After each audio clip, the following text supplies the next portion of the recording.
Hello, men, and welcome to the Alpha Male Podcast.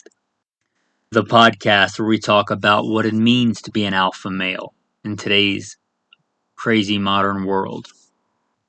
What does it mean to be a man the right way, made in the image of God, strong, dominant, in control, where we walk out what we were called to be, what we were created, men, and we don't apologize for it. Don't forget to like, subscribe, leave a review, click some stars, whatever platform you're listening to this on. Check out goodshepherdtraining.com if you want more while you're listening. Also, I rarely mention that we are on Instagram, goodshepherdtraining.com. Or I guess it's just Good Shepherd Training on Instagram. With that, I'll plug in the bio. If you want to skip it, you've heard it before, don't care. You skip 3 minutes and 45 seconds from where it starts. First and foremost, I am a servant of God, preacher, a fisher of men. God is number one in my life, and everything that I do in this podcast is no different, and I don't apologize for that. A little bit about me in the background. I grew up, I guess what you would consider a heathen. Didn't grow up a Christian, but I grew up in the southeastern United States, what most would consider very poor. Hunting and fishing and shooting.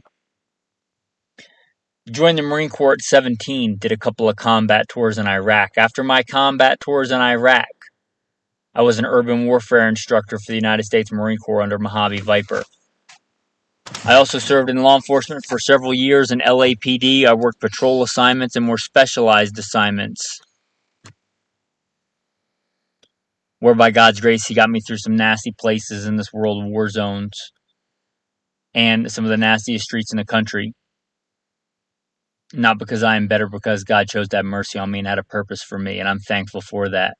After my time in law enforcement, I was a private contractor for federal government for a 3-letter government agency I won't specify, doing private contracting work. I'm very much involved in guns and gunfighting. I also served in the U.S. Army, both full-time and part-time National Guard. I should say my primary MOS is in both branches of the military or infantry, as of one sort or another. Specialized infantry in the Marine Corps and an MOS that no longer exists.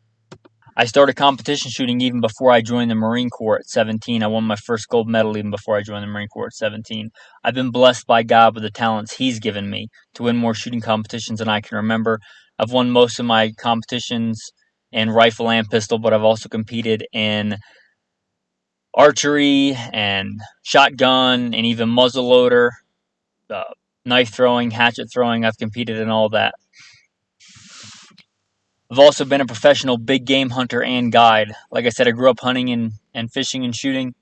I've done it to put meat on the table because I like to put food on the table with the talents God's given me. I don't apologize for that. I've done it as a professional hunter and guide. I've slain all manner of beast and guided for all manner of beast. Bear and wolf and elk and deer, mule deer, whitetail deer. I've slain ram and fallow deer and countless animals. And I don't apologize for that either. FBI certified, firearms instructor, NRA, and a bunch of other 3-letter government agency certifications. Blessed be the Lord my rock, who trains my hands for war and my fingers for battle. Psalm 144. I've been blessed to be the commander of a tactical team, an SRT, special response team, in a large metropolitan area, where our primary job was to stop active shooters. But again, first and foremost, I'm a servant of God, called by God to share the good news, preacher, a fisher of men. With that, we will roll into the day's topic. Now, today's episode, today's gathering of us together is going to be covering 1 Samuel 17, the story of David and Goliath. And this was the tactical verse of the day on gunfighter life. If you don't know about gunfighter life, it's another podcast that we do just strictly about guns and gunfighting. And I mentioned this, and it really got me to thinking that this is a much broader topic and much more important than just a short snippet. So we're going to dissect it here today. Now, you don't have to be a Christian to listen. You obviously know, if you listened thus far, that I am, and I don't apologize for that. But you will glean from this no matter what. We're going to read a portion of this. I would encourage you to read the entirety of the saga. Now, Christian or not, you're probably somewhat familiar with the story of David and Goliath, but this giant from the Philistines is taunting the army, and the deal is they will fight man-to-man combat, mano a mano, and whoever is victorious, that army becomes subject and serves the other nation. That nation, in effect, becomes a slave of the other nation. This is a challenge proposed by Goliath, the Philistine. It has been taunting the Israelites. And we're going to pick this up in the conversation between David, the one who steps up, the one who alpha males and mans up, and the king Saul. And Saul said to David, "You are not able to go against this Philistine, to fight with him, for you are a youth, and he a man of war from his youth." But David said to Saul, "Your servant used to keep his father's sheep, and when a lion or bear came and took a lamb out of the flock, I went out after it and struck it, and delivered the lamb from its mouth. And when it arose against me, I caught it by its beard and struck and killed it. Your servant has killed both lion and bear, and this uncircumcised Philistine will be like one of them, seeing he has defied the armies of the living God." Moreover, David said, "The Lord, who delivered me from the paw of the lion and from the paw of the bear, he will deliver me from the hand of this Philistine." And Saul said to David, "Go, the Lord be with you." So Saul clothed David with his armor and put a bronze helmet on his head. He clothed him with a coat of mail. David fastened this sword to his armor and tried to walk, for he had not tested them. And David said to Saul, "I cannot walk with these, for I have not tested them." So David took them off.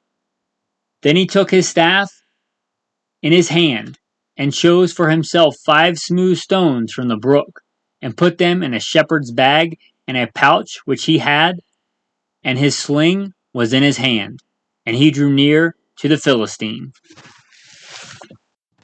Now, I think a lot of times in the Western world we have so much stuff and so much access to stuff. We can just, a couple of clicks on Amazon and have something delivered to our door. And we think that stuff is going to fix all our problems or make us happy. And none of that is really true. Especially you see this in the tactical world, and you don't have to be in the tactical world to get this analogy. I'm sure you can apply it. Use your common sense and apply this to whatever world you live in. But I've been a professional gunfighter most of my adult life, so I'm going to speak to what I know. But here you see David. David was given the sword of the king and the armor of the king. If you do any research in history, you know what a great cost chainmail armor was. It was something usually passed down from generation to generation and cost an innumerable sum of money. To put it this way, he had the most tactical kit, the most cool guy, operator, Navy SEAL kit you could have. He was given the finest armament, both in offensive and defensive weapons. You can liken this today to the most tricked out, super cool, state-of-the-art, AR-15 or SCAR 17 with the highest tech body armor, night vision nods, thermal, the greatest and most expensive kit money can buy. But David was a wise man. He was given wisdom from God. It says many other times in this story that David acted wisely. In the saga of David, in this epic tale of David, it says he acted wisely. And he acted wisely here. It didn't care how nice that chainmail armor was or how nice that sword was. He hadn't tested them. He said, I have not tested these, and he took them off. There is a great lesson here to be gleaned for us alpha males. It doesn't matter if on paper that gun is better. It doesn't matter if on paper that pistol is a little bit nicer. Have you trained with it? Have you zeroed it? Have you gotten your hands dirty with it? Have you running a training class with it? Have you been in the dirt with it? And again, I talk about the tactical realm because I'm familiar with it. But put it this way, if you've been training for a marathon with a pair of shoes and they're getting towards the end of their life and they're pretty beat up, and you have been training with them, do you stop on the way to your marathon at REI and go buy the most expensive, nicest, what everybody says is the best shoes for running a marathon and just put them on before the race? No, of course you don't. Of course you don't. I use that exact analogy with a man that had a really nice gun. If you don't know, this is not my full-time job. I manage a firearms and training company. A man had a very nice gun, one of my favorites, and a gun that I like, an STI 2011. You don't have to know what that is, but it's like, let's call it the Cadillac of the handgun world. It's a very nice gun. And he bought these hollow points, and they have a good reputation. They've been around a while. And he's like, I bought these hollow points. They should work in this gun, right? I'm just going to load them up and carry them. And I'm paraphrasing here. There's not exact words. And I said, no, man. And he was an elder, so I treated him with respect. I probably said, no, sir. No, you cannot. You have no idea whether those are going to work in your gun or not because you have not tested them. This was before I gave this as the first of the day on gunfighter life. I said, no, you haven't tested them. There's many times where I've had a really good, reliable gun like a Glock and really good brand X hollow points. In fact, I'll say it. The FBI 135 grain Hornady critical duty. It's a great round. Glocks are known for being reliable, but you know what? That ammo didn't work in that gun. Likewise, my wife just bought a new Glock, brand new, new from the store. And we bought some really good high-end, I should say she bought her own really good high-end carry ammo. And guess what? Didn't work. Didn't fire. Just because it's a good brand gun and a good brand ammo, you have to test it. You're trusting your life to something unproven. David knew better. David was a man after God's own heart. David was a wise and mighty warrior. He went with what he knew. It doesn't matter if it's the latest and greatest. It's much more important that you train with it. I would rather have the man that has the Palmetto State Armory AR-15 and has bought a couple of cases of ammo and has gone to a training class and has run it hard. He knows that, after 300 rounds it needs a cleaning, but he knows how to run it. He keeps it in good working order. I'd rather have that guy. In fact, you know what? You don't even have to know what these guns are, but I'd rather have somebody with a Kel-Tec Sub 2000 9mm carbine that runs it and rolls around in the dirt with it and gets some blood and some sweat on it and knows how to use it than a man with the finest Daniel Defense thousands of dollar rifle that he took to a gun store and had somebody else bore sight for him and assumes it's okay and it's going to run with brand X ammo. In fact, I was just citing in somebody else's literally Daniel Defense with all the cool bells and whistles on it, 300 blackout. And guess what?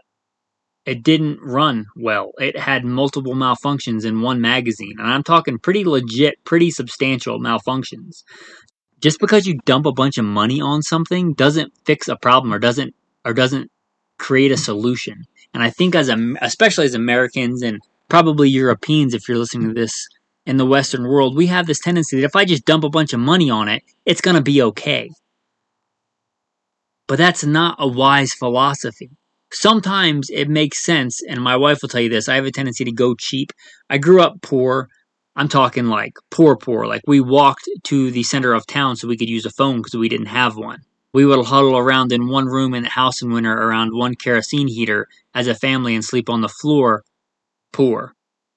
Now, I never went hungry, like people in the third world do, but by American standards, pretty poor. And I tend to go cheap.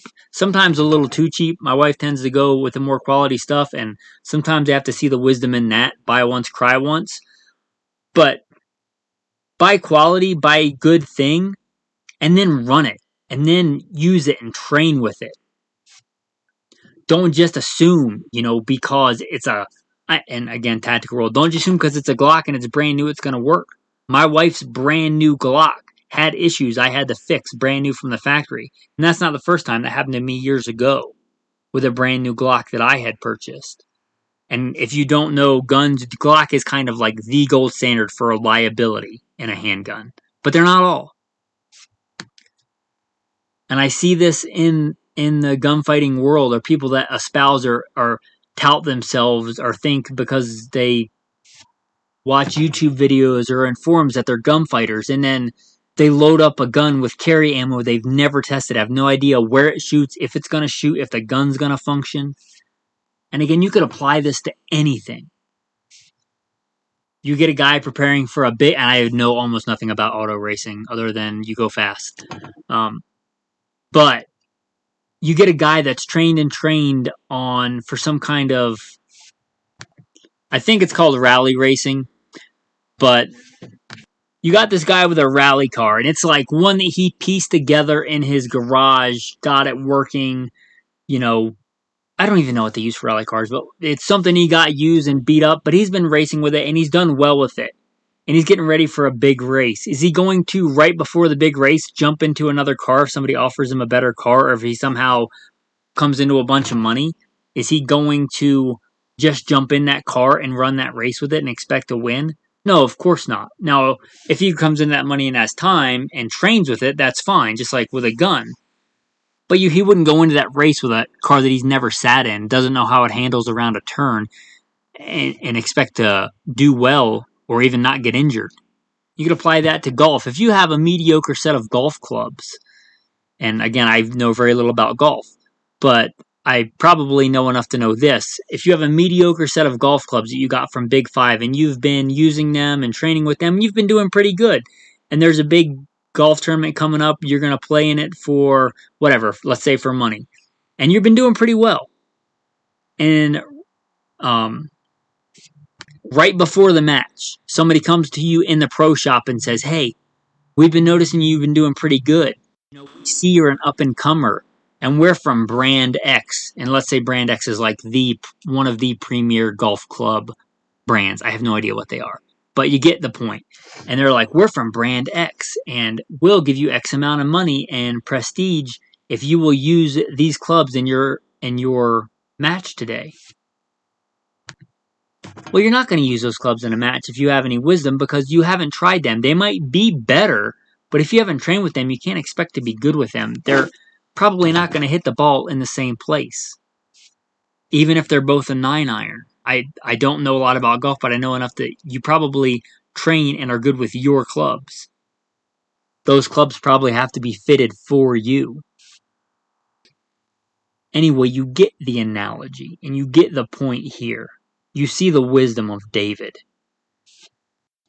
Now we're going to skip ahead a little bit in this story, and we'll read the conclusion of this battle.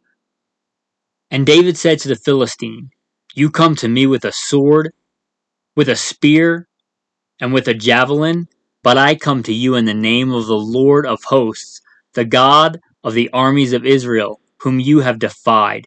This day the Lord will deliver you into my hand, and I will strike you and take your head from you. This day I will give the carcasses of the camp of the Philistines to the birds of the air and to the wild beasts of the earth, that all the earth may know that there is a God in Israel. Then all this assembly shall know that the Lord does not save with the sword and spear, for the battle is the Lord's, and he will give you into my hands." So it was, when the Philistine arose and came and drew near to meet David, that David hurried and ran toward the army to meet the Philistine. Then David put his hand in his bag and took out a stone And he slung it and struck the Philistine in the forehead, so that the stone sank into his forehead, and he fell on his face dead. So David prevailed over the Philistine with a sling and a stone, and struck the Philistine and killed him.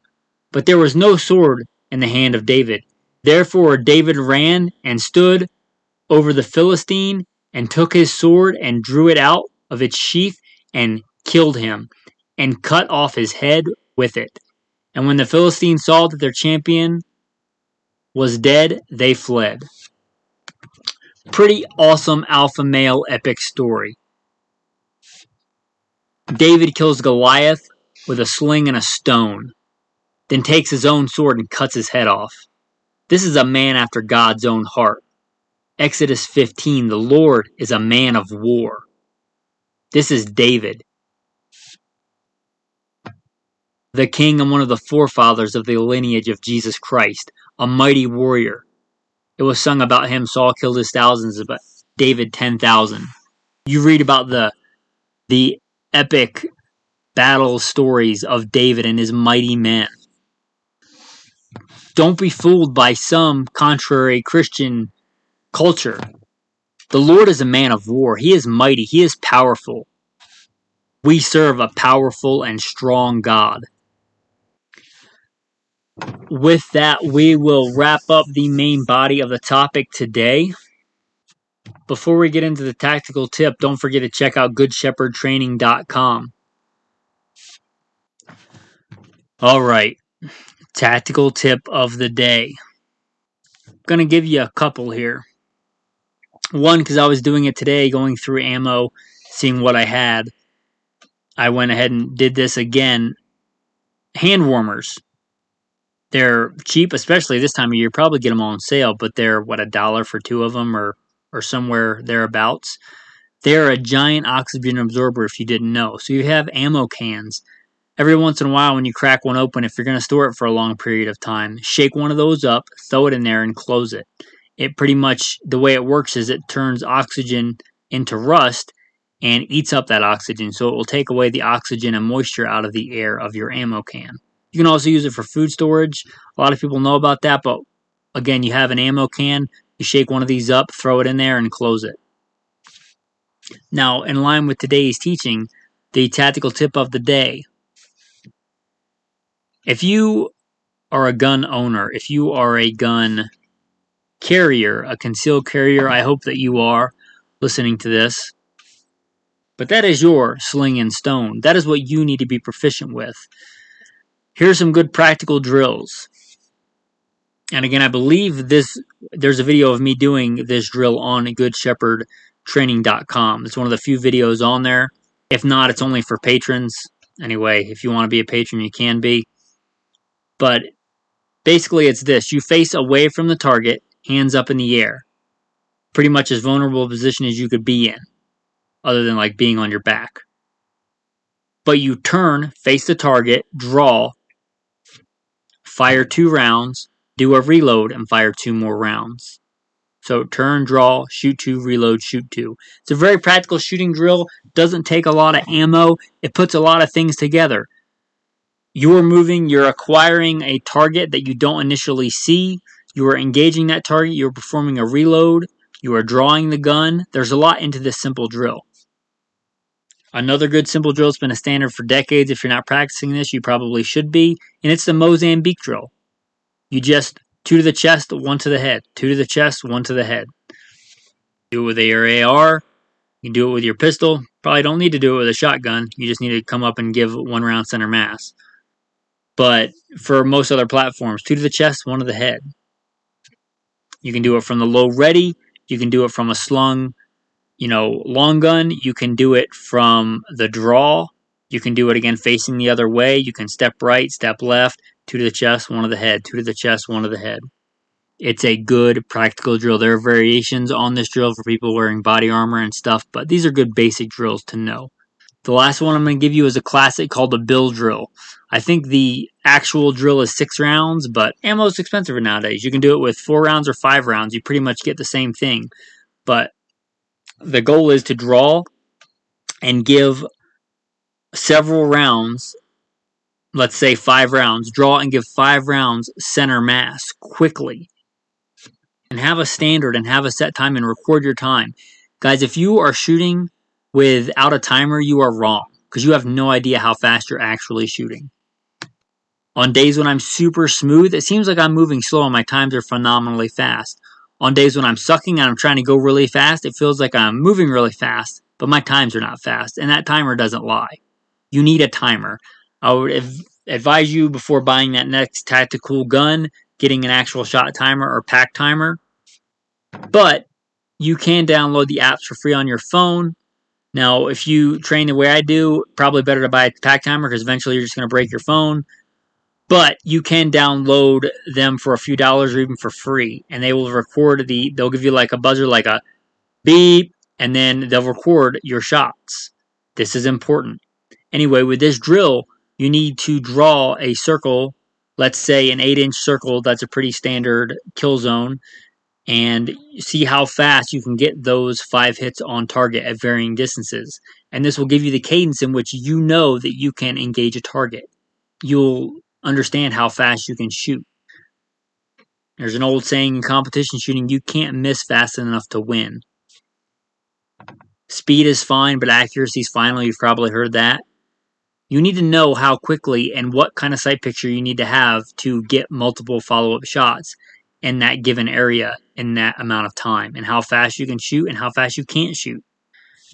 One of the marks of a great shooter is knowing when not to shoot, when to take that extra split second to adjust your grip or reacquire your sights and get a actual hit instead of shooting fast and missing.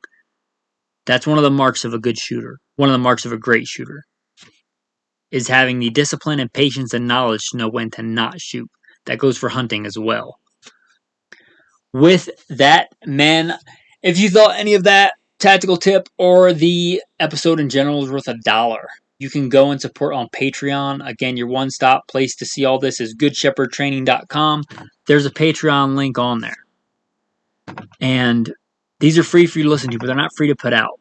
And, I'm not telling you to do anything I wouldn't do. For years and years, I ran these podcasts at a deficit, meaning I worked a regular job to pay for getting these podcasts on the air and up and running.